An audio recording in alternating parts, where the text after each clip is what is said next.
Alright, so the next thing I want to talk about is The Outsider, mainly the miniseries that HBO put out, but obviously we're going to touch on the novel also.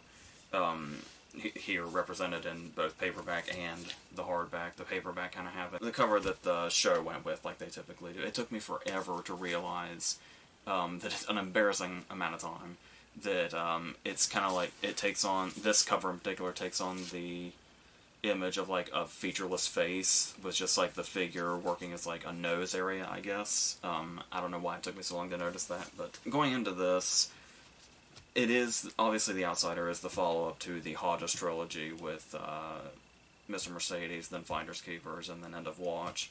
And we kind of follow Holly Gibney again. She comes into the series relatively early compared to the book. I'm pretty sure it's like over halfway into the book that Holly does finally come back.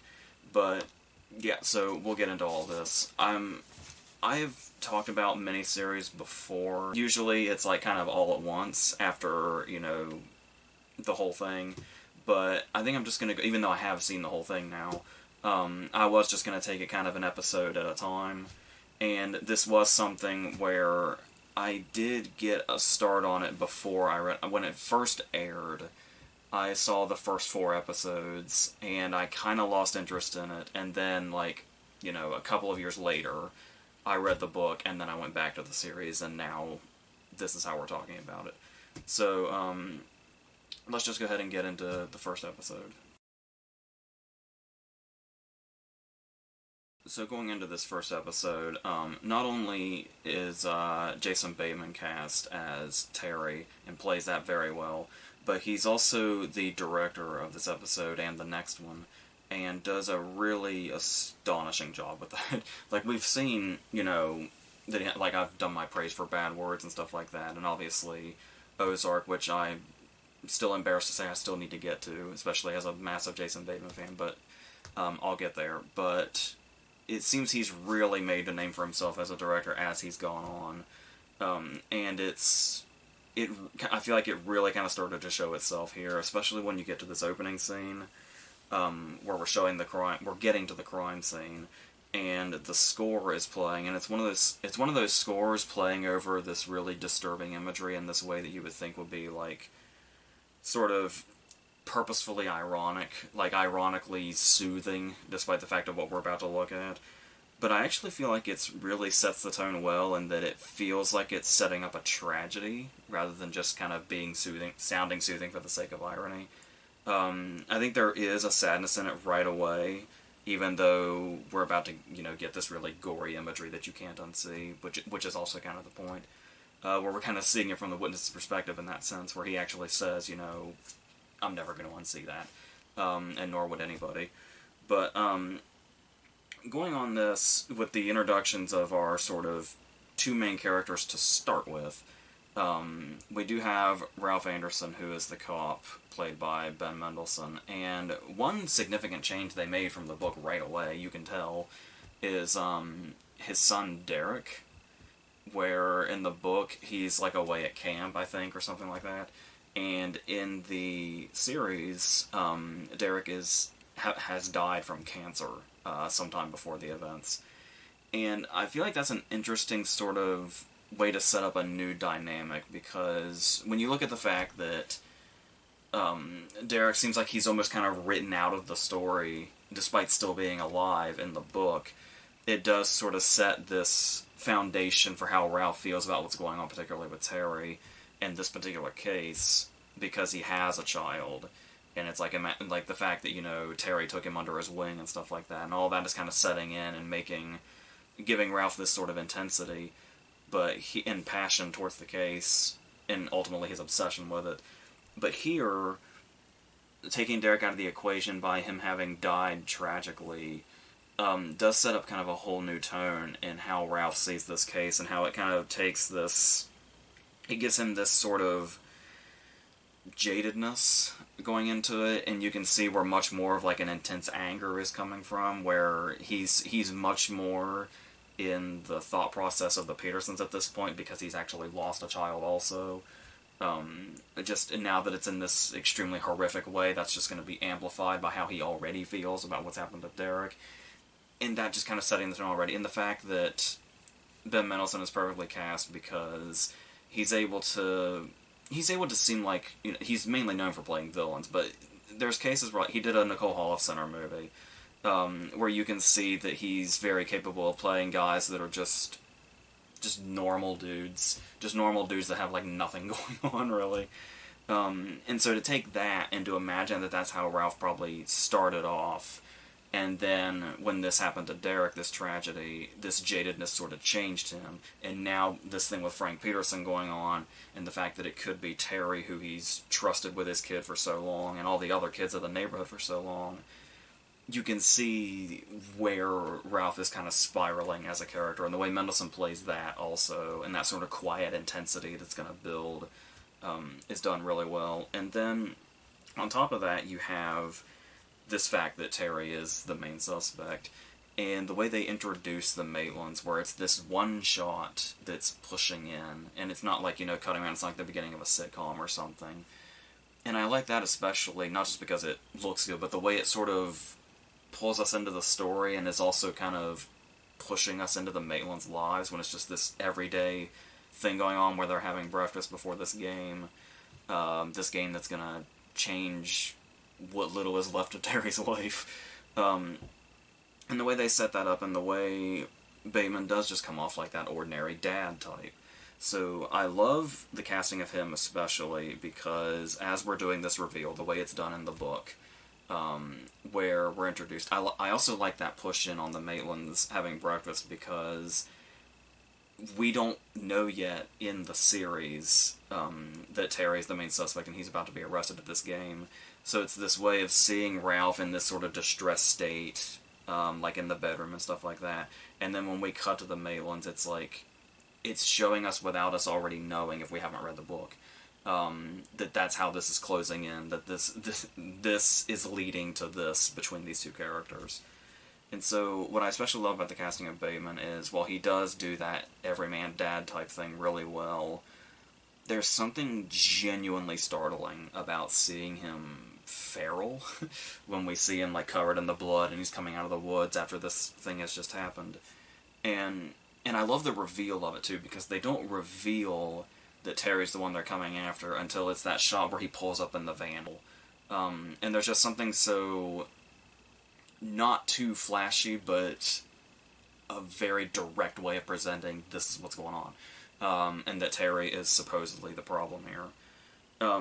And what I really love about this is when I saw the first 4 episodes before I read the book, what I loved about it, what was so enticing about at least these first 2 episodes before I started to lose interest, was the total bafflement of what was happening.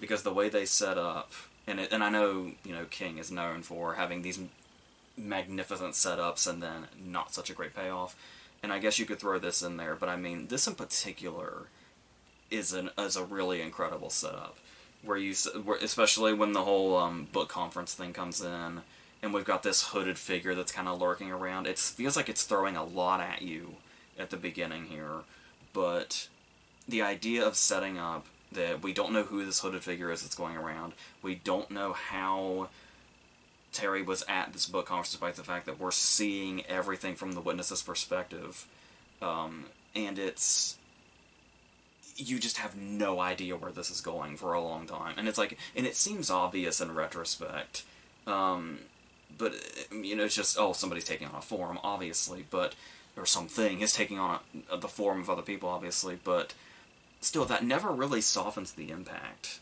Even once you know and you like go back, it's still an incredible setup and it's incredibly well done.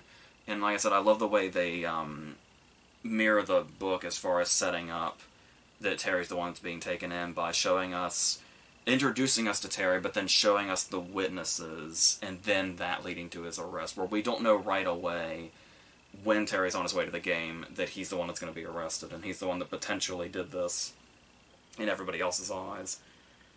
And so the way that's handled is great, and the way that comes together. And once again, a lot of great moments here as far as the direction, how things are shot. I love this moment where Terry's in the interrogation room and Ralph's on the other side, and we have a scene with Ralph, and then we push in through the two-way mirror in the interrogation room, and then we kind of start to see the interrogation of Terry. And the fact that we basically get two different scenes in this one shot is really fantastic and really impressive. And like I said, as far as like really immersing us in, these long push-ins are incredibly well done. And then, another thing that's extremely well directed and really brings the emotional factor to it as well is this scene where Mrs. Peterson has her big breakdown and destroys the dining room and ultimately gets hospitalized. And, like I said, the way this first episode is really setting up that a tragedy is happening. Like it feels like it's focused just as much on that as it is the horror aspect and the mystery aspect of it. Because this story of the Petersons, just isolated from not just like everything else, but like everything else King has done, like in his whole, career, just isolate this whole story of the Petersons and what happens to them and their trajectory, and it's one of the most tragic things in fiction that could happen and that you could witness. And so the sort of snowball effect of that, starting with the death of Frank, obviously, but then the mother being hospitalized, this could have been a scene that was really melodramatic, and really sort of big and almost soap opera-y, despite the fact that we know what she's been through, and it's like, if she wants to destroy the whole house, nobody would, blame her. But the way they decided, and I'm assuming Bateman decided, to play this scene in silence, but have it still be big, was the perfect way to balance that out, where it's big and it is, melodramatic, but to bring in the tragedy of it and kind of keep it grounded, and to where it doesn't feel like you're watching some, show-stopping scene in some big drama or something. You feel the reality in it by not hearing anything and only seeing it play out. And it's almost like voyeuristic in a way that way, too, which is crazy. So, all of this to set up this first episode is pretty fantastic. Like I said, really especially shows off Bateman as a director in a great way. In a way that doesn't feel like showing off, but in a way that just exudes extreme talent behind the camera, especially. Like I said, his performance is great too, to not even take away from that. He's doing double duty, and he's at the top of his game in both outlets here. So, and then of course, the end of the episode leading us into that he's gonna have trouble in jail when he comes back from court, and it's like it almost feels like that's people who have read the book thing, because it's like it kind of adds this moment of dread that we know, like obviously something's gonna happen when he gets to the courthouse, and it's like, if you don't know the book, you're like, oh, it's the dread of him coming back to this, but if you've read the book, it's the dread of, we know what happens at the courthouse. So, let's go on to the second episode and talk about what happens at the courthouse. Okay, so I think it goes without saying that when I talked about the first time I watched this show, or attempted to watch this show, and I didn't get through the whole thing, and I lost interest, a lot of that had to do with the fact that we got really attached to the Terry character and Bateman's performance, and if we didn't read the book, we didn't realize it was coming, that he would be killed at the courthouse before they even show the title. And another problem with that is that even if you have read the book, I'm assuming people were still thrown off.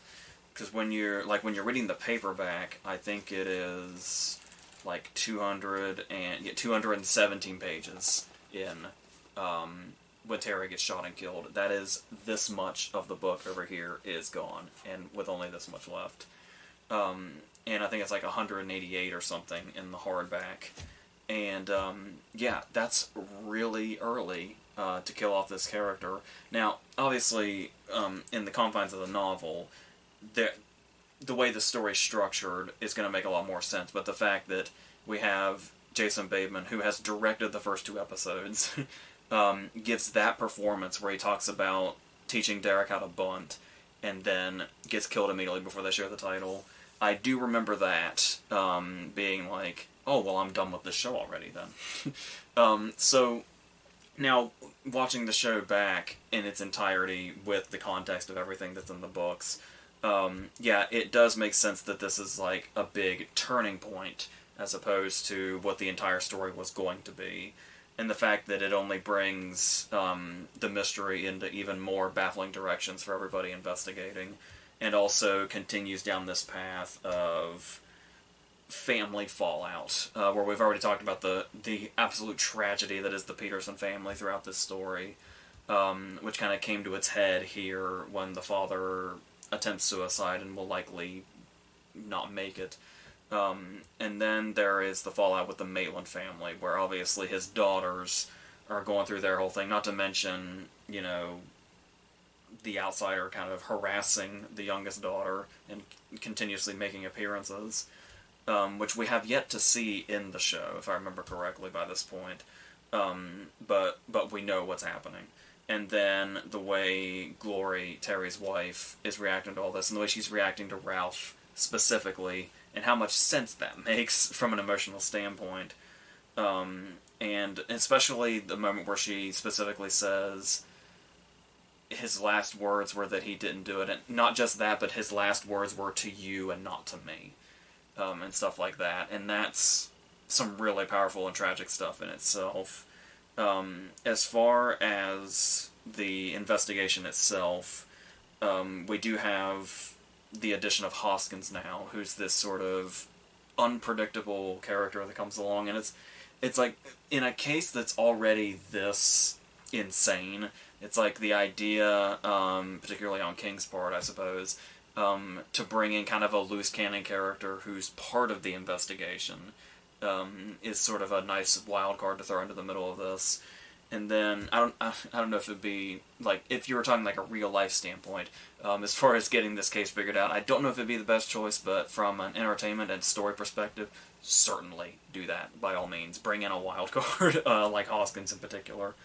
And there's also what Mendelsohn is doing, especially as this episode goes on, where he was already being eaten up by, you know, Derek having died before the events of the story, but now having this thing that's going to be on his shoulders for the rest of his life, and the way he's carrying that, where we talked about his silent intensity before, or his quiet intensity before, is obviously going to just be getting stronger as it goes on, and Mendelssohn's definitely an actor that's able to carry that. And there's this moment especially where he's talking to Terry and he's asking him these questions before he takes the walk at the courthouse.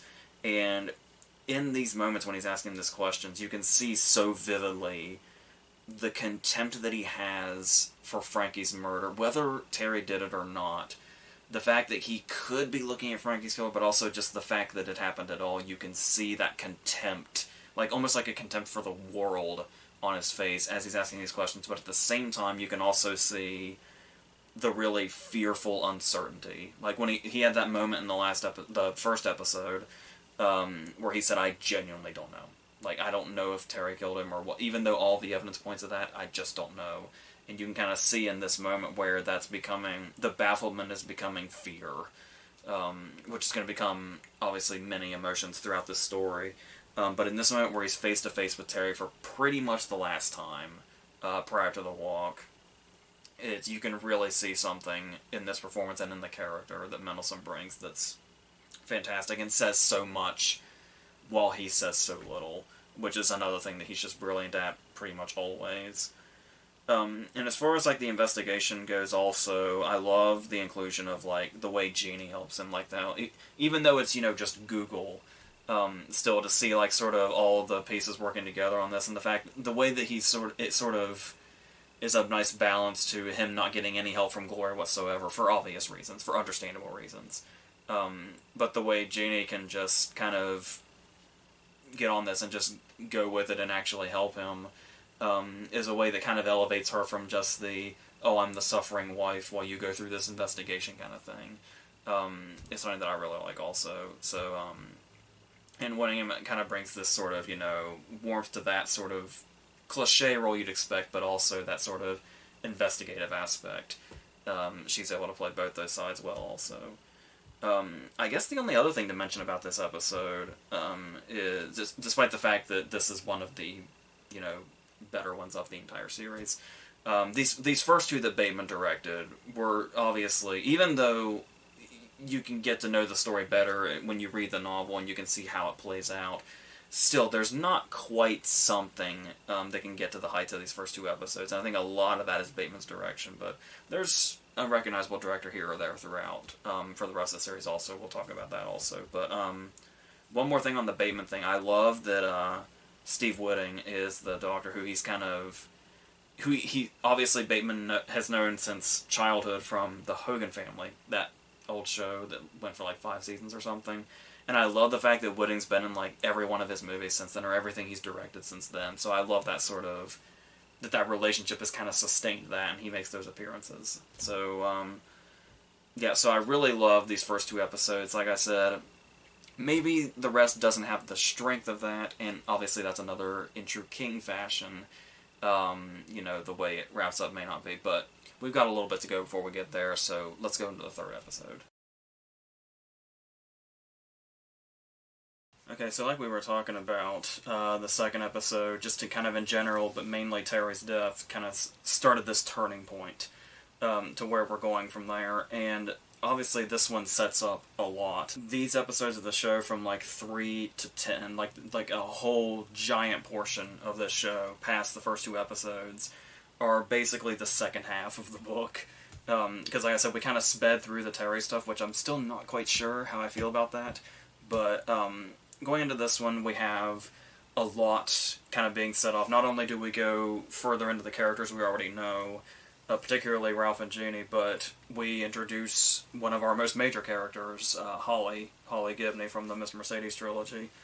And this whole thing about Hoskins kind of now coming under the control of the Outsider and doing his bidding and stuff like that. Which we haven't quite gotten to here, but obviously we've gotten the starting point, this scene in the barn. And of course, speaking of the scene in the barn, it is very well done as far as being super creepy and not showing too much, but just doing everything it needs to do while being super creepy. I will say, this is also where we've changed directors now, where Bateman did the first two episodes. Now we've gone to Andrew Bernstein, who obviously is close in nature because I think he did like a few episodes of Ozark and stuff like that, but he's like strictly a TV director, I think, has done many, you know, acclaimed shows, and I'm sure those episodes were great also. I will say, no disrespect to him whatsoever, I see this barn scene and how creepy it is already, and I think Bateman really could have crushed this. he could have really just killed this scene in a great way. But it's fine. It's still well done, and especially the way this episode handles everything it has to handle. With, like I said, all this character work going on of bringing more depth to the characters we already know, plus doing a whole introduction on Holly, and catching people up on Holly that maybe didn't see didn't read the Mr. Mercedes trilogy, or I guess see the series. And when I've talked about Mr. Mercedes before, the series, and I talked about how Justine Luke kind of had to grow on me, because obviously Holly in the books is very vivid, and you see her in a very particular way, and I know King has talked about having, like, especially an affection for her amongst, you know, all the millions of characters he's created, and so there's obviously something about that character, because we obviously, after The Outsider, we follow her again in If It Bleeds after that, which to my understanding is getting some sort of adaptation that isn't too far away. I don't think there's like casting or anything like that, but talking about Cynthia Erivo doing this part, it was interesting because the first time I tried this series when it first aired, and I only got through the first few episodes, that was before I read the Mr. Mercedes trilogy, so whenever I was reading the trilogy, I was seeing Cynthia Erivo in my head. So, it feels like it's kind of coming full circle to how I kind of have always seen Holly because of seeing parts of this show first. And not only does she handle it really well in the way she plays off other people, but the thing about Holly especially is seeing her as a standalone character, especially if you're familiar with her, because the great thing about the Mr. Mercedes trilogy was the three Finders Keepers together with Hodges and Jerome and Holly all working together, and the dynamic she found with them specifically. So with her being without the both of them here, so the episode has to introduce you to her in this way that it does here, where it kind of shows the, I don't know if you want to call them quirks, but because it is, to my understanding, it was confirmed that she's supposed to be like, on the spectrum in a sense. But that's, like I said, the way that comes off as feeling like a real character and not just, quirks for the sake of quirks is something that Ariva especially can really find a depth in. An actress of her caliber can really find a depth in. Like I said, no disrespect to Justine Luke or anything, but like I said, she kind of had to girl me, and Ariva was just like, yeah, I feel like she's this character, pretty much instantaneously. The first time I saw it, and then when I saw it again later. And as far as going further into the characters we already know, mainly Ralph and Jeannie, I love especially how much of the spotlight that gets in this episode, where we start off with that scene before the pre-title scenes, where they just kind of have a laugh together when she comes home. But then that kind of sets up the tone for whenever we come back to them. So there's the scene where Ralph's talking to his doctor, and he's talking about his marriage and how there was a point in time where they almost didn't make it because of Derek's death, and that thing of, that's the kind of thing where it either brings you together or tears you apart. And it's like the way we can see that it's, especially in that opening scene, it's clearly something, even if they had this rough patch, it's clearly something that's ultimately brought them closer together, which is great. And the way Mendelsohn and Wayne play that is, you really get the sense of how lived in the relationship is and the tragedy that they've been through and how they've been through hell together and then found this place of, it's hard to say happiness or even contentment. Contentment might be much closer, or contentedness, whatever the word is. When she's talking later to Glory about, where Glory says, how do you live with it? And Jeannie just very simply says it's impossible. And just that alone says so much, where we can see the contentedness they've been able to find, but that pain's just going to be permanent, and that says a whole lot about these characters. Especially since we get that flashback of Ralph, where he gets into the bar fight. And that's another thing that I love, that Bernstein kind of seemed to adopt from what Bateman was doing with the previous episodes, where I talked about the drama feeling at kind of a grounded distance, because it could be melodramatic if it's kind of too up into the camera. So the way the bar fight's kind of done at a distance and the sound's kind of muffled does feel like, it doesn't just feel like avoiding, melodrama, but it also feels like this sort of Ralph pushing the memory away, or like pushing it way back in his head. And it kind of gives you that sense that it's like Ralph would hope to be a fading memory, slowly happening. So I do like the way they handled that. The one thing that I do feel like is kind of missing, and they may be making the right call, but these early scenes where we have Jessa, who's been interacting with the outsider, and he's, we have these scenes in the book, and we see them where King describes it as like his face is like it's made out of like clay and stuff like that, and it has no distinguishing features, and he's like sitting on the bed, and it's like sometimes he looks like Terry, sometimes he looks like nothing at all. There's the line where she says he looks like he's been erased, and I get if you feel like that's unfilmable. Like, there's no way you could do that justice if you tried to show it in the show.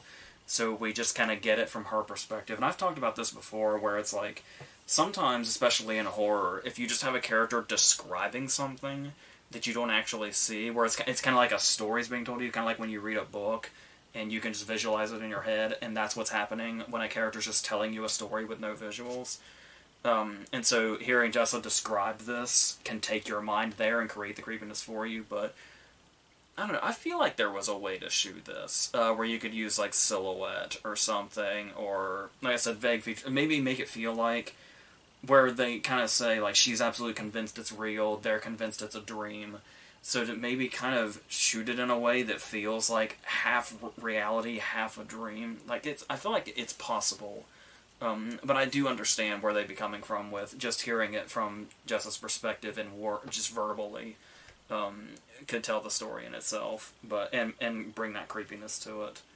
But Yeah, and then more scenes of humanizing the characters where we have Glory talking about, she's reminiscing about Leprechaun, when one of the girls saw it at like a party, and the way Terry sort of made that better, and how good of a father he was. And it's like, because obviously in this story, if you're coming in sort of blind, you're still not quite sure what's happening or how innocent or guilty Terry might be.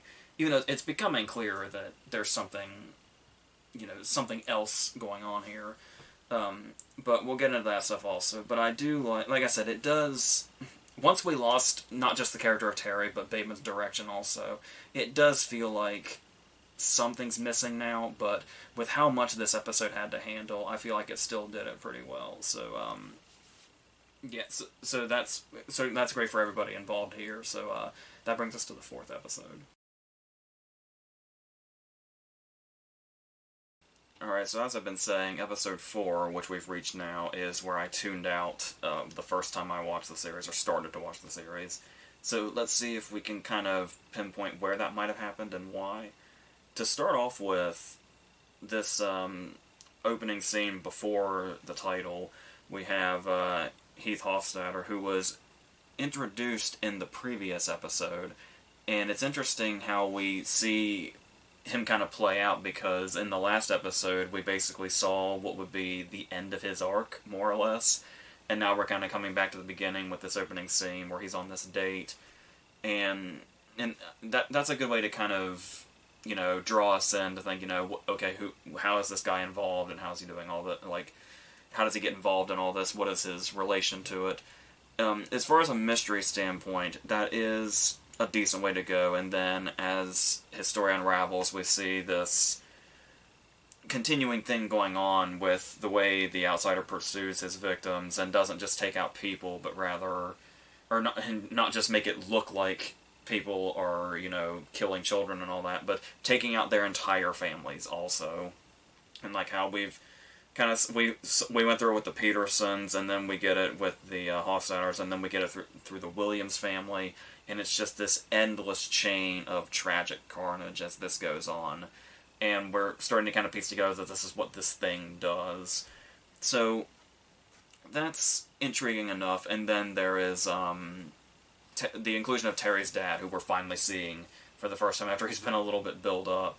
And I do like this scene also when he's talking to Holly, or kind of, you kind of say that loosely that he's talking to Holly, but the way that his sort of mind wanders, and seems to be in so many different places and time periods at once, talking about so many different things at once, but then he'll say something that feels really cryptic, but absolutely feels like it's relevant to what's going on. So I kind of like that dynamic, just that one scene with Nicholas Pryor, where he's kind of, we're not sure where he is or if what he's saying is relevant, but it very well could be, but it's cryptic just enough to kind of leave the mystery in the air for both us, the audience, and Holly. So, speaking of Holly, we are going down a direction here with this character, Andy, that kind of really annoys me. And it annoyed me about Mr. Mercedes also, the third season of Mr. Mercedes, where it's like, Holly is this perfect kind of character that just does her thing and has her certain ways and goes into an investigation, and that's what she does. That's who she is.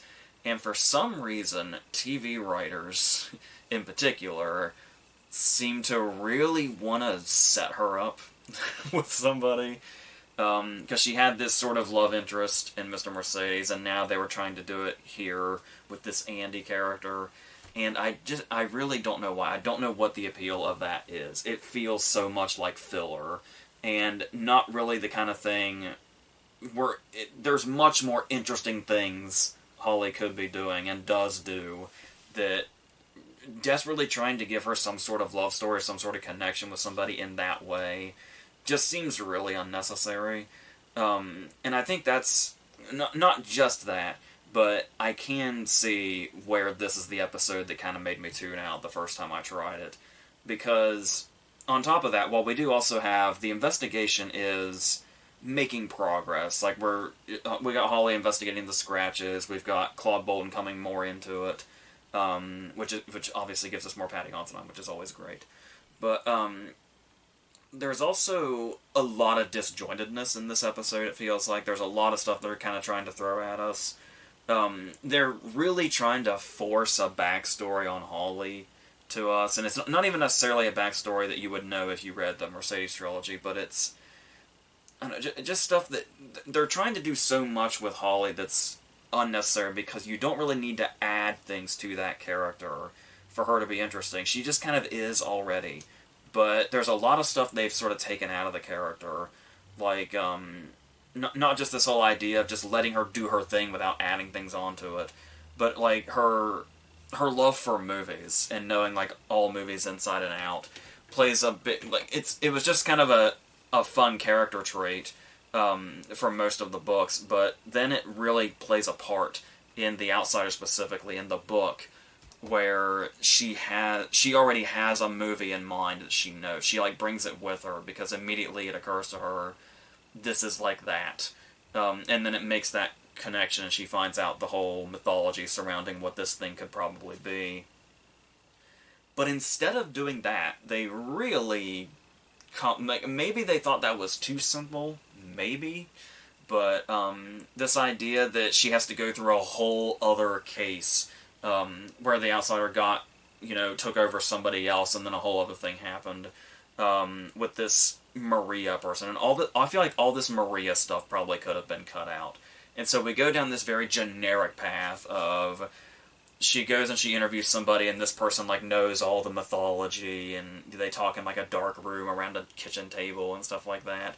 And like I said, maybe it would have seemed too simple, but I feel like just Holly's movie would have perfectly suited this just fine. But like I said, you don't really set up the movie aspect of Holly to begin with in this show, so maybe that would seem out of nowhere also. But for God's sake, just let Holly be. Like, let Holly be the character that she is. So a lot of this was kind of annoying, especially after you've read the book. But even like back when I hadn't read the book yet and I was watching the series for the first time, it did just feel like we were just taking detours. And it's like, for some reason, we needed to reach 10 episodes, so this one feels like it has a lot of filler in it. So this is clearly one of the weaker of the episodes, but like I said, that's at least the investigation is progressing along. Even if, like I said, you could still cut out all the Maria stuff and everything would still be intact. We'd still have a perfect look at what the outsider's doing between, the Maitlands and the Hofstadters and all that. That would have been just enough. So I think his name was Holmes in the book. But yeah, so they established that just fine. We don't need to throw in a lot of extra shit. Look at how thick the book is. We don't need to throw extra shit into it. It just is. But like I said, I understand making choices to kind of, make the narrative flow more as a show, but a lot of this is unnecessary. So we can go into episode 5. So something I actually really like about this episode is how they handle... We keep coming back to Ralph and Jeannie, which is something that you would think might, get pushed to the side, particularly when you're adapting this story, but adapting it to a show. But what we have here in their relationship, we're already invested in them emotionally, because, like I was talking about in that earlier episode where Ralph was talking to the doctor about what they've been through, but it's like now we're seeing them after they've been through it, and they've sort of found this place where they can live, even if barely. They can at least look like they're happy on the surface, even if the pain will never go away. So, towards the beginning of this episode, we see Jeannie have this breakdown, and the reason it has as much impact as it does is because we've been able to invest in them as a couple that's kind of gotten through the shit, at least from what we've seen. So now we're getting a glimpse, as this case and the Frankie Pearson case and all that is bringing everything back to them, bringing all that pain back and all those memories back. We're seeing what it probably looked like when they were going through the shit. And now that we're super invested in them already, we're going to be... It makes this much sadder and much kind of harder to go through, watching them go through it. So, and it's painful to watch them go through it, because we've seen them find a place, find a good place, or as good a place as they can, given the circumstances, and to watch it all kind of get reversed by what's happening here. I really like how much the show is showing that, so that's great. And Mary gets to show off that she gets to remind people that she's an Oscar-nominated actress, which is really great also.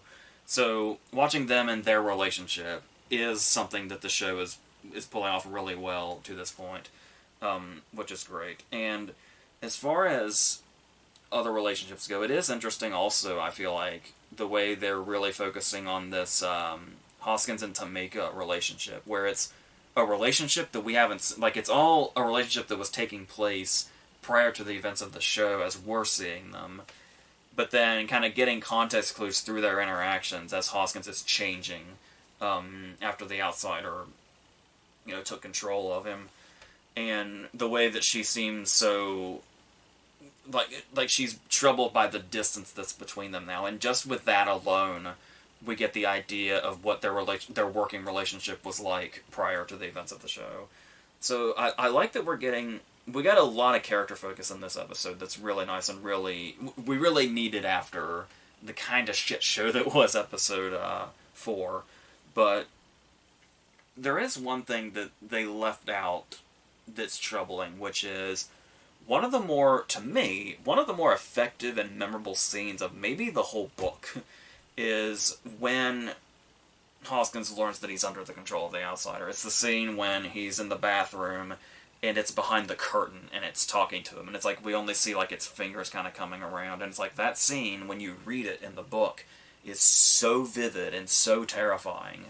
And it's like how you would think the show is taking the approach of, oh, well, we don't want to show everything. We don't want to hear the outsider all the time. It might take away or something. But the thing is King was able to make that sort of feeling where the outsider can talk directly to Hoskins, but it still feels like we're not really seeing anything. It's like all it is he's behind something as primitive as a shower curtain. But still, the effect is there that we're not seeing much. But all the terror is there, and all the threats of what he's capable of are there. And Hoskins basically kind of accepting this whole thing, where like there's this whole thing about Hoskins is convinced that it's cancer on his neck, and so the outsider kind of convinces him of that and says it's going to kill him unless he does this and that and all that. So to not really see the interaction, like we get that scene where he's in the woods and he does the whole setup, and he's kind of shouting into the abyss, and it's like I get where this could be effective in it's scary because we're not seeing everything kind of way. But I don't know, once you've read that scene in the book, it's like it feels like there's no other way to do this. And like I was saying before with the scenes with like Jessa talking to the outsider, it's like maybe they just thought they couldn't do it justice if they tried to show it. I don't know. But then again, you are adapting for the visual medium, so you would think you'd have a little more confidence about being able to have ideas to adapt this visually, because I feel like it could definitely be done, even if King sets the bar high for how to portray such terror in such a not exactly in-your-face kind of way. It was starting to make me worry that we weren't going to get the scene between Jeannie and the outsider in the house. And we do get that scene, and I'm glad it's there, and I'm glad we get to hear the outsider's voice finally. But, and it sounds like it's kind of a mix of, like, I don't know if this is what they did, but if they didn't, I wish they did. When the outsider talks, it kind of sounds like audio of all the people he's taken over at one point mashed together, which would be very cool. But, the thing that does bother me about this scene is it does play itself very horror-y. Like, there's, close-ups on Jeannie, and the music's, like, really big. And that's another thing where the scene in the book is so vivid, where she's coming down the stairs and she sees like the light in the kitchen that's on, and she thinks like, oh, I must have left the light on, and then he's sitting there in the dark. I think he looks like Claude at this point in the book, and he's just sitting just enough out of the line of the light that she can't really make him out very well, just like the tattoos on his hands.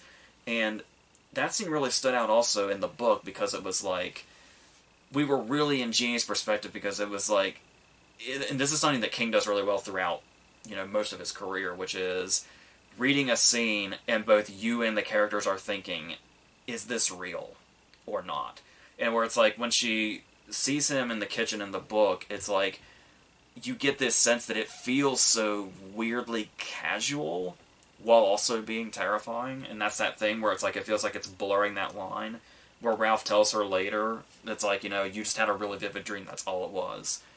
And it's like, when you read that in the book, it seems genuine in that instance, where it's like, it does feel like it could have just been a really vivid dream, but it felt just as much like a dream as it did reality. It was like equal. And like I said, I know that'd be a hard thing to capture visually, but sometimes it's just really hard to beat King's descriptions, and you just can't. Which is unfortunate. But, like I said, I'm at least glad we actually got the scene where Jeannie meets him and talks to him, and gets, the threats, unlike, the shower scene with Hoskins, which we didn't. But also, we're still going further into the Holly and Andy thing. I still don't give a shit. I aggressively don't give a shit about Andy specifically. But I do like the way the investigation is still continuing to unravel, where Holly is starting to figure out about feeding off the suffering, which is great. It's like, you would think like one of the most formidable creatures in all of King's lineup is it, probably. Pennywise, etc. And like just how evil and hateful it is. But the Outsider really also has to be one of King's more ruthless creatures. Like just completely heartless and just going after people and humans in the most cruel and disturbing way. Where it's like this idea of it hangs out in the buildings by the cemetery and watches and takes in the grieving and the suffering, and that's what it feeds on. And it's like, that's some fucked up shit in the best way. So it's like, as far as having, a formidable creature at the center of this, and a villain, I think is a big strength to this story overall. So, getting to this point in the story, this halfway point if you're looking at the series, it does come together nicely, but there's also a lot of stuff. It falls into that category of another miniseries that didn't have to stretch to 10 episodes. Where it probably could have been 8 and you could have cut it down a bit without sacrificing anything that's in the book. But adaptations are going to do what adaptations do. So let's start into the second half and go into episode 6. Alright, so we're back with another recognizable director, with Karan Kusama doing this one, who we talked about recently. And this is one of the stronger episodes, I would say, though there are elements to it that are still kind of holding it back. For starters, the thing we go to right away is how Ralph is becoming a little bit frustrating, and obviously you could say this is a character flaw, but once again, we feel like we're kind of stretching the show to get to 10 episodes a little bit, but yeah, they try to explain it away with Ralph having PTSD because of Terry and jumping the gun on Terry and stuff like that. So we have him looking at these two identical sketches, the one that the kid drew and the one that Jeannie supposedly saw, and they're basically identical. And he's looking at both of these and he's saying, nah, it doesn't add up. Jeannie was dreaming, it's all a coincidence, yeah. And so I can get where I feel like the PTSD for Terry is something that maybe isn't touched on as much as it could be, but you've got that weighing him down on top of, Derek weighing him down in the case itself. So, yeah, Ralph's got a lot on his plate, so I do want to be a bit forgiving for that sort of character flaw in him, but like I said, it also feels like the writer's kind of stretching a little bit, just to get us to more episodes. But, talking about the descriptions of the Outsider that we've been given, or that we've been getting from the witnesses, there is something that was in the book, and it's something so simple, but I feel like it's kind of unfortunate that the show didn't run with it. But this is also one of those, it's probably just the way King describes things and how that really only works in the book and reaches its maximum effect in the book. But I don't know about anybody else, but when I was reading the book and she described the Outsider when she saw him as having straws for eyes, I don't know, something about that just really creeped me out and really, like, kind of gave me chills a little bit. So when we have this scene where Jessa's explaining, finally, in episode 6, what he looks like to everybody, they didn't use that line. She's just kind of describing him normally. So I feel like that's a line that still could have stuck, but and I guess that's another one of those things where you have to come back and then do the visual if you were going to do that. But I don't know. I feel like they're really holding back as far as I feel like they don't have to stray this far away from showing us the outside. Like I've said many times over, I feel like a broken record. I get it. I know why you don't want to show him constantly or hear him constantly. I know. But it's still a little something. Just the concept of his appearance alone is, maybe not as frightening as, what he does or just the sense of him and the atmosphere that he causes. But still, I feel like you could give us a little bit more of a taste than we've gotten, but that's whatever. I do want to shout out Mendelsohn again in this particular episode with this scene when he's talking to the doctor and he's talking about, he's talking about Ollie. Another thing that hasn't really been touched on much, like the PTSD that would come from killing Ollie when he was kind of saw him growing up as a child, and he has that great moment especially. And this whole scene is littered with great moments from Mendelsohn, just kind of watching him emote. Because he goes through a whole gauntlet of them where it's like sometimes he's maybe a bit defensive, sometimes he's, getting depressed, sometimes he's exasperated and he laughs at one point.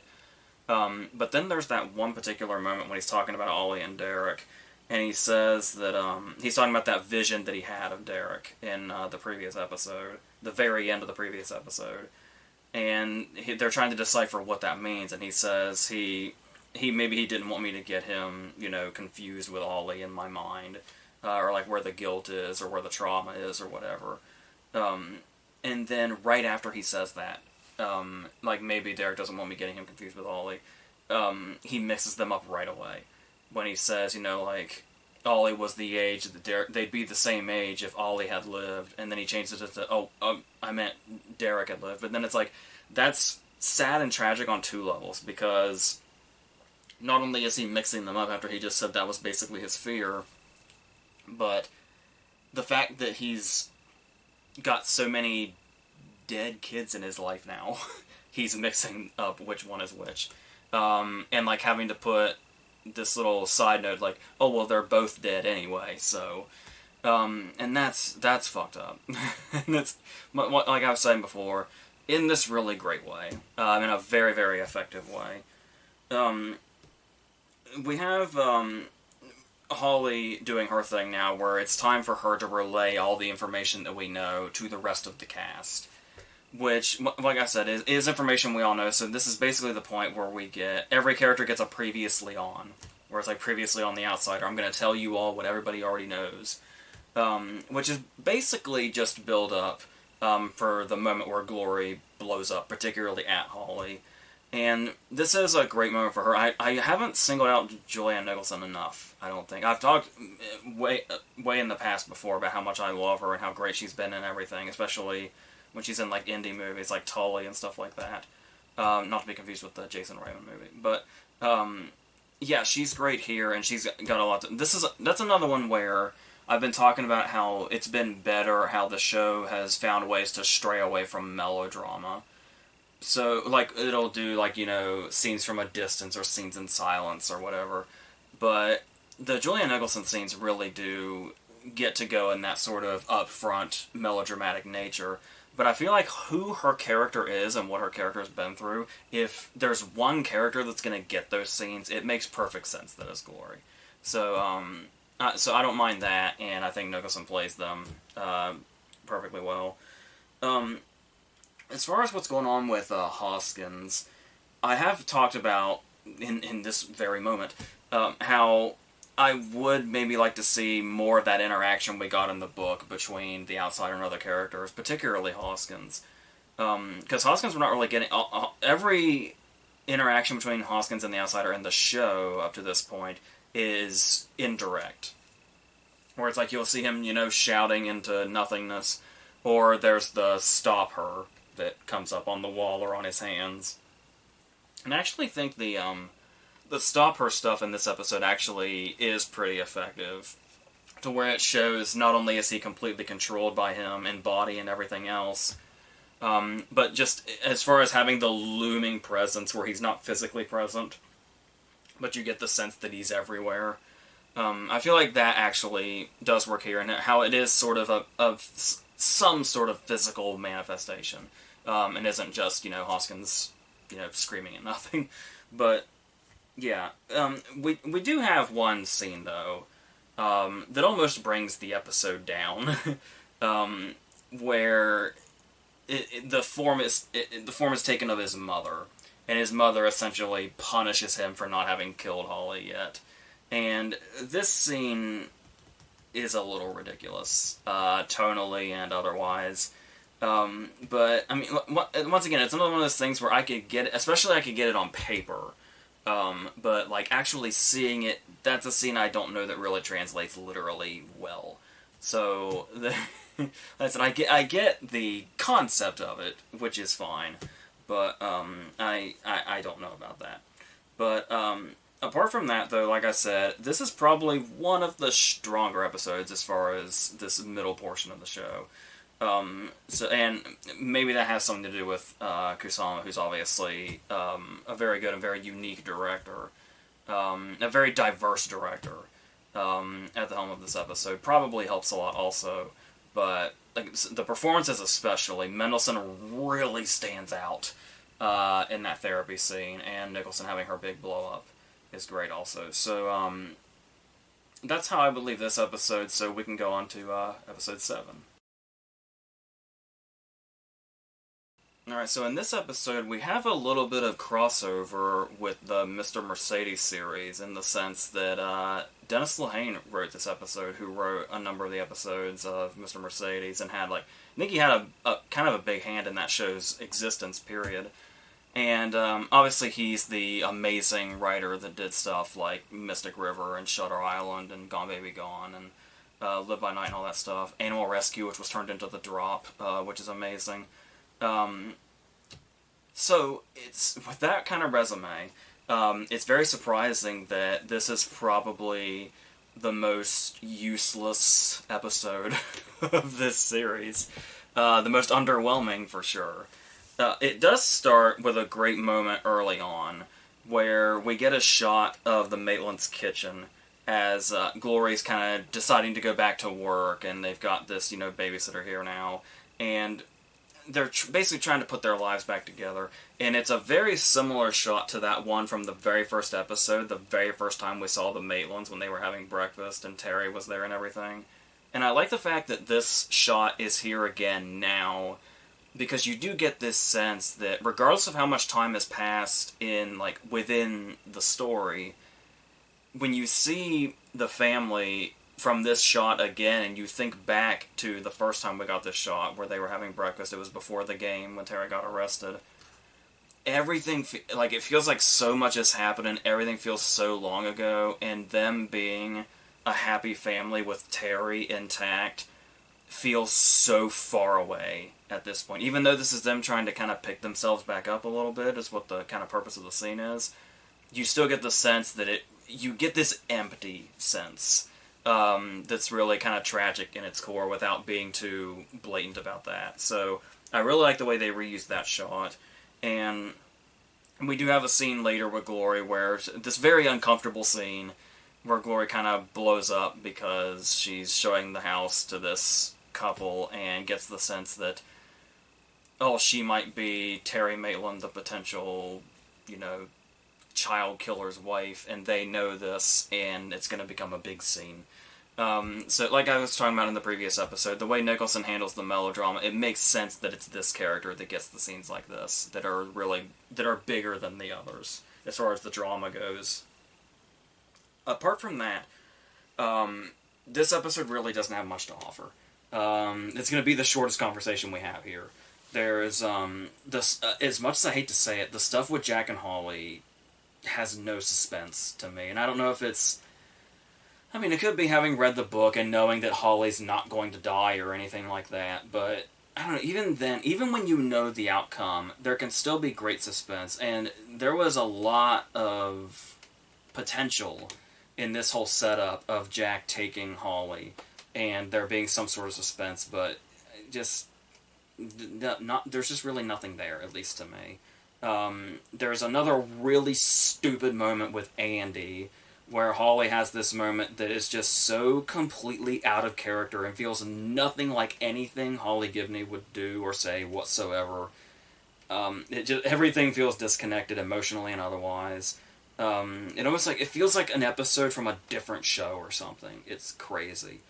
And Ralph is continuing to drag his feet about everything, and he finally gets confronted about dragging his feet, from Jeannie and Holly and everybody else. Where it's like, dude, every single sign is pointing to what's going on here, and Holly's blowing up because he didn't mention about Claude getting one of the scratches to her or anything, and it's like Ralph is holding this series up because the writers wanted to do 10 episodes, or HBO wanted to do 10 episodes. Somebody wanted to stretch this out.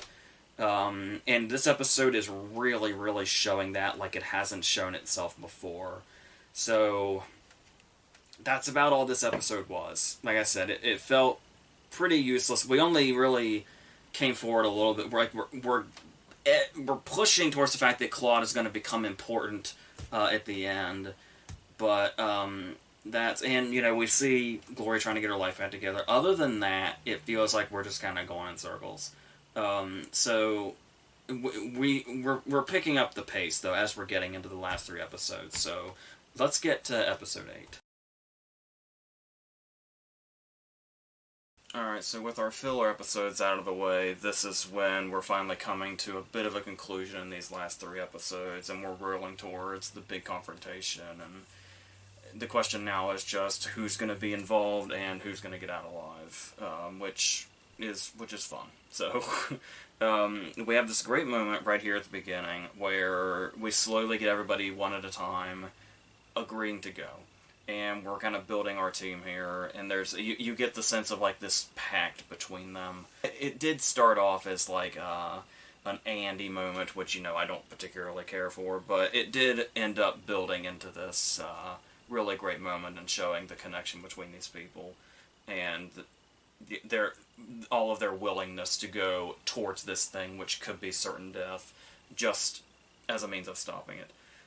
So I really like that, and a lot of the episode is them sort of broken off into pairs, which I also really like, because kind of watching them interact with just one other person in the group kind of starts to give us a bit of a clearer picture, not just of the characters we already know, but the characters that have been here, but we haven't really gotten to know as closely as, say, like, the main characters. One of the couples of people here is Claude and his brother, which Claude's a very aggressive brother, which took me a minute to kind of get into because I really like the dynamic in the book where it's Claude and his mother, and the whole scene where they have, chicken and all that stuff, and there's like a bonding scene there, and we get to see like this really human side of Claude and all that.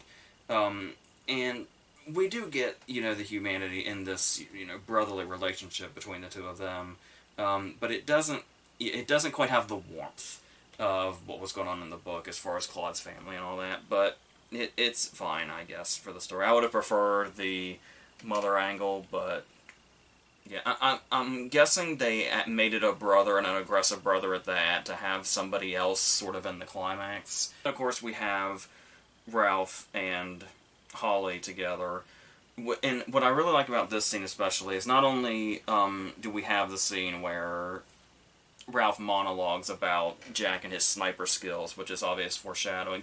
There's kind of foreshadowing all over these moments here, but not only do they do that, but I also love the moment where Holly says, like, she feels most grounded with him and stuff like that, where she's kind of finding her new Hodges in a way, while also being independent herself. And I really like how much that sort of builds up the dynamic that we would see in If It Bleeds, where dynamic's a strong word because Ralph technically isn't in If It Bleeds because he's like out of town, but she's communicating with him. But I like the fact that they do build up that you get the sense that there's a future partnership between the two of them professionally. And I like that they set that up nicely. Even if, assuming they adapt, when they adapt, if it bleeds, it's not going to, tie into this or anything. Just like Mr. Mercedes doesn't tie into this, but the series. But, yeah, but just seeing them as, professional equals and then, sharing a laugh. I got really irate about the scene when Andy comes to her door in the previous episode, and she says, what are you doing here? And then he's like, oh, you had me for a second, and they have this goofy moment together, and it's that's just not Holly to me at all. It's completely, this smile and laugh that she has with Ralph is much more, like I said, I'm not saying Holly's this completely stone-faced, doesn't smile or laugh person. It feels much more authentic and much more like we've reached this point over time, over a lot of time, where she has to smile and laugh with Ralph. So that's the kind of that's the happy Holly that I think is more appropriate to the character than whatever the fuck the Andy bullshit is. Also talking about people being broken up into pairs, we have Jack and the Outsiders still at it doing their thing.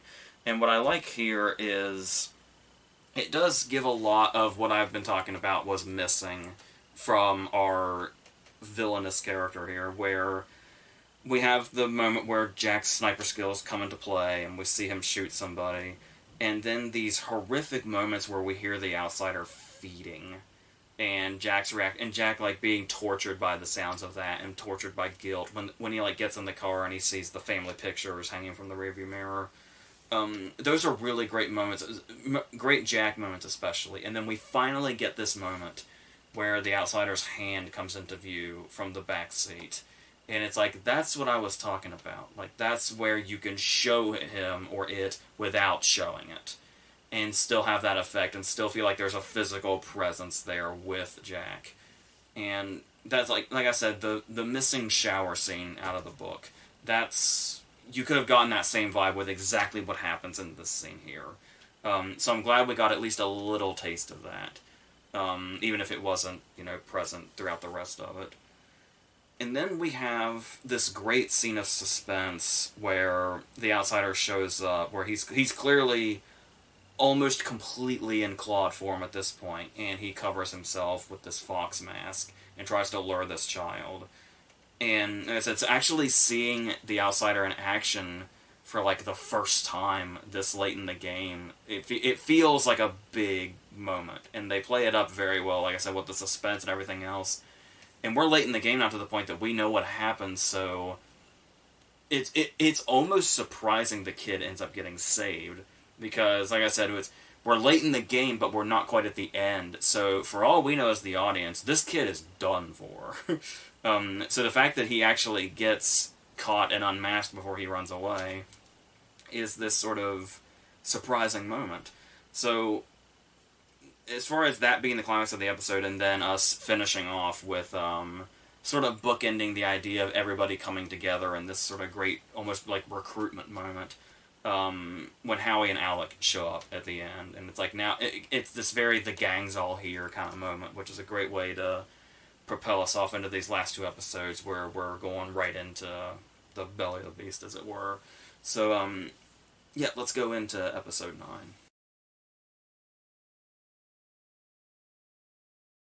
So the real strength of this episode is this flashback sequence, and I like right away that they don't really, as far as I remember, they don't really explicitly tell us it's a flashback, but just by the look of it and how people are dressed and all that, you get the sense that it's in a different time. You see the 25-cent sign, and it's this is definitely a different time period, way back. And these two kids, John and George, who go exploring into the cave, and this essentially, I get a kind of unbeknownst to us at the time, is setting up what will be the setting of the climax, this cave that once collapsed, and with a lot of the town in there because of these two kids, John and George, going missing. And the way this circles back around eventually, where we're getting little snippets of it, and then we get this moment where Claude's brother's telling the story.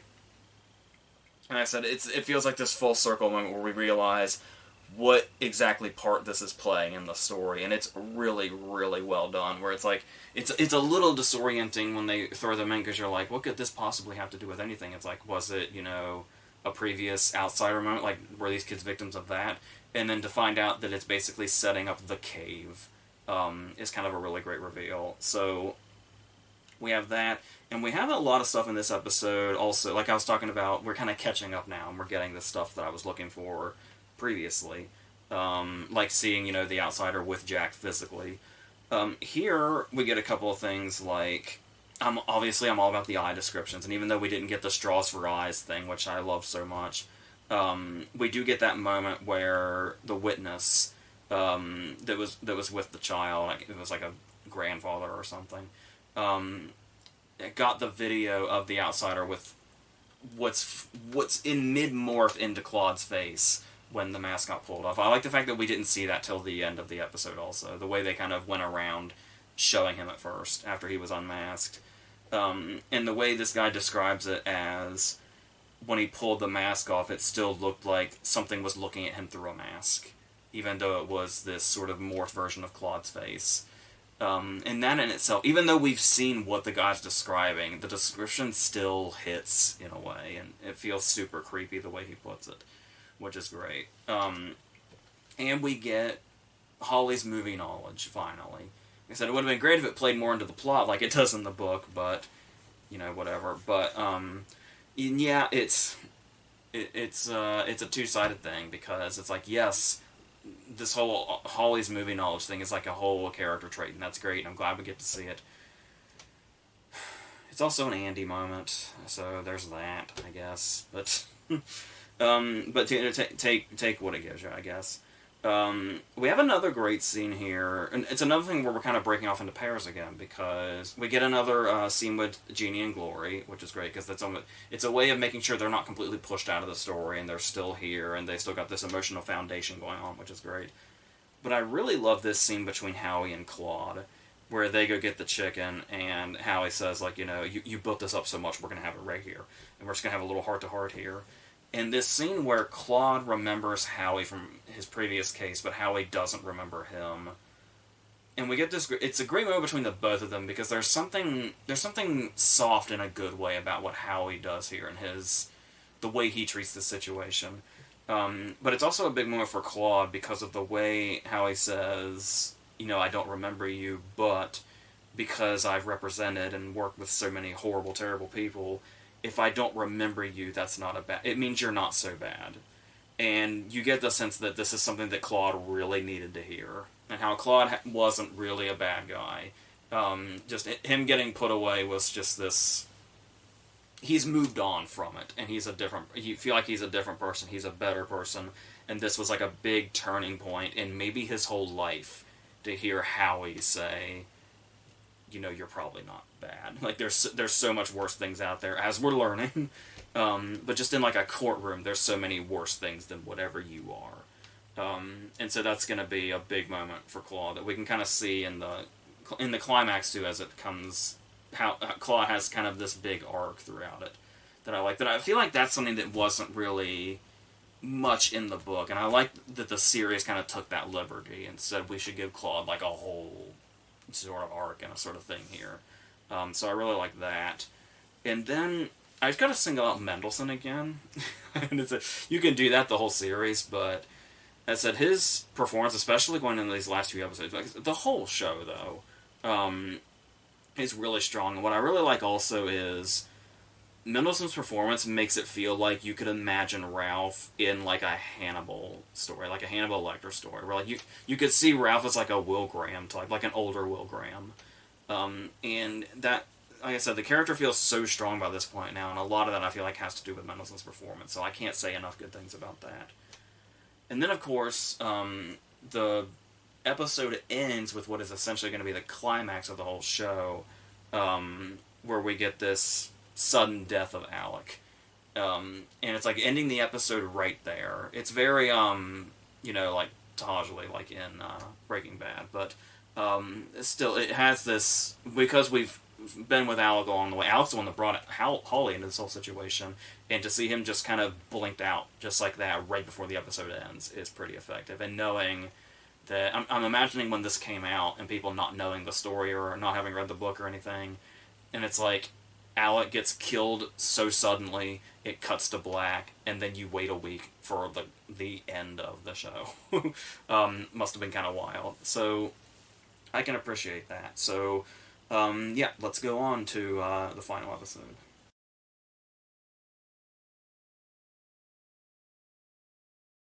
So there's a couple of things about this episode that, interesting, maybe coincidentally, have the feel of a couple of King movie adaptations that came out right around the same time.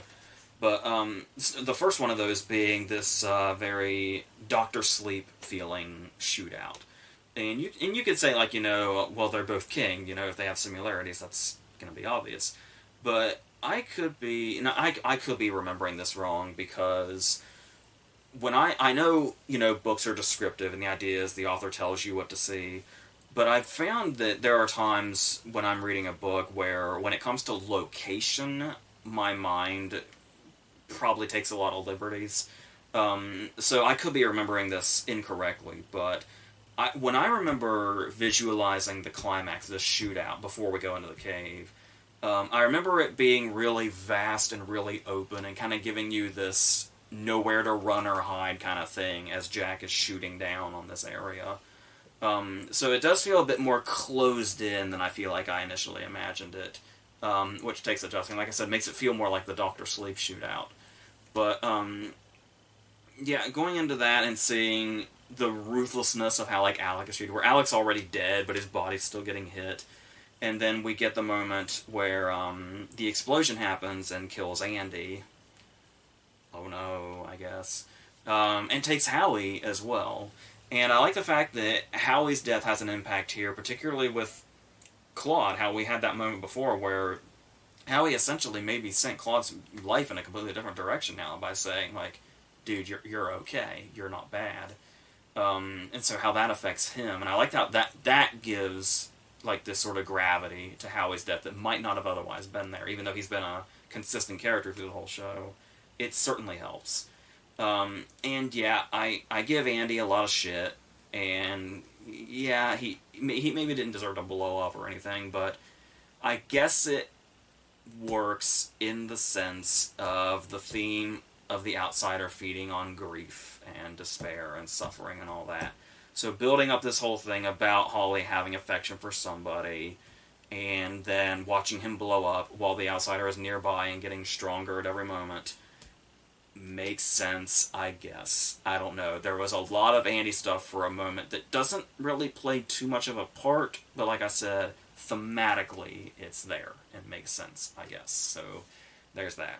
And then this opening is so hectic and we lose so many people so quickly. I kind of liked the reveal of, oh yeah, they haven't even shown the title yet. So we get the whole shootout, which is like 10 minutes or something, and then we get the title, and then we get the climax where Ralph and Holly go into the cave. And yeah, so if there's one thing that Stephen King gets a lot of shit for consistently, it's an underwhelming ending. And I feel like it almost feels like this climax almost isn't as good as the way it's built up in If It Bleeds. Where it's like, yes, this climax happens, and then If It Bleeds happens, but it's like the way Holly remembers this climax and If It Bleeds almost seems much more monumental and intense than it actually plays out in the story. But yeah, so they go into the cave, they confront him, and there's this whole thing. I think the show adds something where we're talking about that Claude arc. Like I said, I may be wrong, but I don't remember Claude being present for the climax in the book. I'm feeling like the show added that. Like I said, I could be remembering incorrectly, because it's been a while since I've actually read this. Just some stuff really sticks, and then some stuff gets kind of vague, especially after you've watched the show. And you can't remember, like, what goes with what. But, yeah, this idea to have Claude confront Claude, where Claude comes face to face with the outsider after his transformation is complete into Claude. So that's a cool way to do this also. And there's obviously the way we build up the fact that the cave could collapse at any minute. And so there's definitely suspense there as far as the setting, but it does play out in this pretty, let's just beat it to death kind of way. And then this is the other King movie comparison to make. Like I said, this was probably already in production when, like Doctor Sleep and It 2 were coming out. But yeah, the climax feels very It 2, where we have Ralph sort of berating and verbally torturing the outsider down before he kills it for good. And it does bring a reminder of the end of It 2, where the Losers Club essentially bullied Pennywise into nothingness before they ripped his heart out. And that ending of It 2, where they say they bullied him to death, essentially, did get a lot of criticism, and I get it. But I actually, it sounds ridiculous on paper to say they bullied it to death, but I don't know. I always felt like in It 2 it worked better than people gave it credit for, and I think here, where Ralph verbally tortures the outsider, isn't as... It plays out better to watch it and see it than it might be to say, oh, Ralph just talks shit and then kills it. I don't really mind that too much. Like I said, there's only so many things you can do where there's been so much build-up and there's so much evil in this being. But then again, he is just one physical being. So the climax isn't going to necessarily be explosive. So I can get where it could feel underwhelming to people. And like I said, what I'm assuming is the addition of, seeing Claude kind of face off against himself. They add certain things here to give it some flair. But it is just a climax nonetheless. A climax we're expecting. They go into the cave, they confront it, they beat it. That's gonna be that was always gonna be the climax. So that's how it plays out. And talking about this maybe being a bit rushed, I guess, if you want to go back outside the cave when we had this final confrontation with Jack, there was the whole thing in the book where Jack got the snake bite, and the way that sort of built up and was like sort of this continuous thing for him throughout the climax. It does feel like that portion of the climax stops very abruptly in the show, and the snake bite thing is kind of very last minute and doesn't really serve much of a purpose. But yeah, so I could see this having gone a bit, but maybe feeling a bit more cinematic, I guess, because there are some pretty cinematic moments throughout the series, despite it being technically, a TV miniseries and stuff like that, which I guess at one point that connotation would have been, lesser, but yeah, by this point we were long into this whole thing of TV being much more cinematic now, and drawing in the stuff that we see here and some of the shots we've seen here and the performances we've gotten. But yeah, so we get through all this, and then we get our closure moment where each character individually gets their moment, and that's it. That's our conclusion. So, yeah, and obviously wrapped up in the book, probably nicer, but the book obviously is always going to have more room. Just going to completely ignore that bullshit mid-credits scene. I don't know what the fuck that's doing there. I don't know who thought that was a good idea. I don't even know how that got to the point of being filmed, let alone actually ending up as a little mid-credit sequence, but, yeah, we're not going to go down that road. That didn't happen. So... yeah, so as far as the series as a whole, yeah, the casting is absolutely fantastic. The performances, particularly Mendelsohn, who I've singled out a lot. Bateman, who I singled out in the first couple of episodes. Cynthia Erivo, especially, because it could be really hard to bring Holly to life without making her a caricature, and I feel like Erivo really did pull that off and added a lot of humanity through the sort of stoic and kind of hard-to-break factor to Holly in general.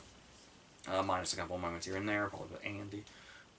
The way they built the story actually progressed pretty well. Though, like I said, one of the big problems with these things in particular usually is going to be a lot of filler. Doesn't probably need to be 10 episodes. It could be 7 or 8. And you would have been much more concise and gotten in everything. You still would have had plenty of breathing room. A lot of, ill-advised additions, some ill-advised exclusions.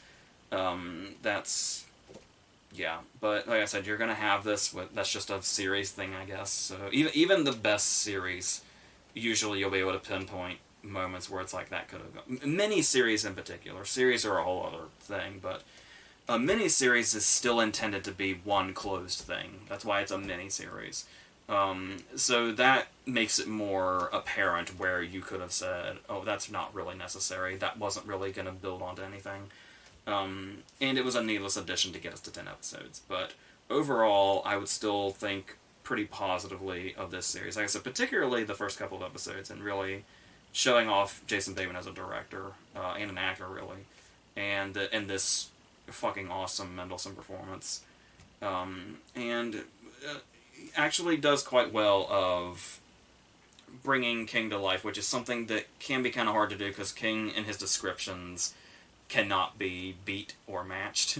So you have to find that sort of scary factor that he can inherently put in you and somehow translate it. And there were a lot of cases where they did that pretty well. Even if, like I said, there were some exclusions where I feel like they could have tried to bring it to life physically, but whatever. So that's how I feel about this. So I guess the next thing is going to be more verses. We're going to have some remake verses, some regular, and other stuff here and there, all throughout this very eventful October. So until the next thing, I think that's it.